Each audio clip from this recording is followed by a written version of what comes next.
আজকে স্বৈরাচার পতনের 1 বছর পূর্ণ হলো। গত বছর 2024-এর 5ই আগস্ট স্বৈরাচার বাংলাদেশ থেকে পালিয়েছিল। যখন আন্দোলন আসলে শুরু হয় জুলাইতে, আমরা জানতাম না যে আসলে কি হচ্ছে এই আন্দোলনের ফলাফল, বা এই ছাত্র যারা নেতৃত্ব দিচ্ছে তাদের কি হবে। অবশেষে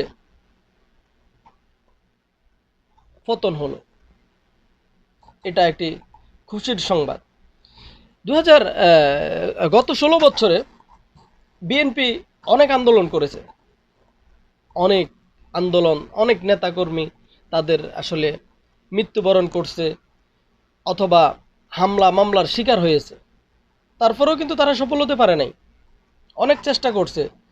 আসলে এই স্বৈরাচারের পতন হওয়ার পিছনে বিএনপির অনেক অবদান আছে, কিন্তু গণ অভ্যুত্থান কিন্তু বিএনপির একার না, গণ অভ্যুত্থান ছিল সবার। আর বিএনপির অবদান সেটা হলো, বিএনপি নামক যদি একটা শক্তিশালী বিরোধী দল না থাকতো, আওয়ামী লীগ সরকার পতন হতো না।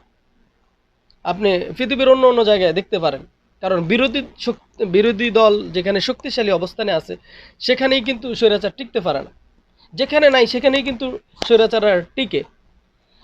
বিএনপি 2023-এর অক্টোবরে যেই সমাবেশটি করেছিল, সেই সমাবেশে যদি সরকার এইভাবে বল প্রয়োগ না করতো তাহলে কিন্তু ফলাফল অন্যরকম হতো, ওই দিনই সরকার পতন হয়ে যেত। কিন্তু বিএনপি সেটা পারে নাই, আসলে করতে দেওয়া হয়নি। সেক্ষেত্রে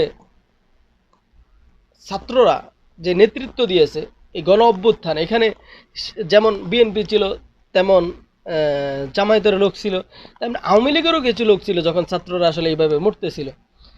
তারপরে আপনার সাধারণ লোক ছিল, কৃষক, শ্রমিক, শিক্ষক, ছাত্র, পেশাজীবী, চাকুরিজীবী, আপনার সবাই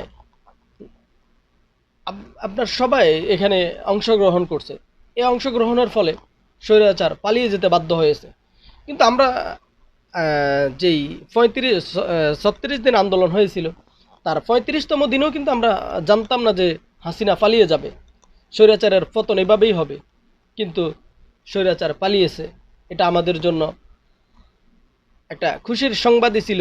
2024-এ আমাদের যে জেনারেশন, প্রায় আপনার 35 বছর হয়ে গেছে, যে জেনারেশন প্রথম 2008-এ তারা ভোট দিয়েছে, তারপরে দিতে পারে নাই, এই জেনারেশনটা যারা আসলে 2008-এর পরে ভোটার হয়েছে, এই ধরনের ভোটারের বয়সের সংখ্যা প্রায় 35-এর উপরে হয়েছে।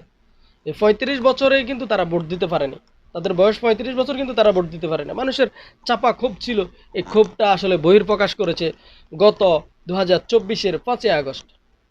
আর এভাবেই সরকার পতন হয়েছে, এক স্বৈরাচার বাংলাদেশের ইতিহাসে লেখা থাকবে 2024-এর সেই 5ই আগস্টের।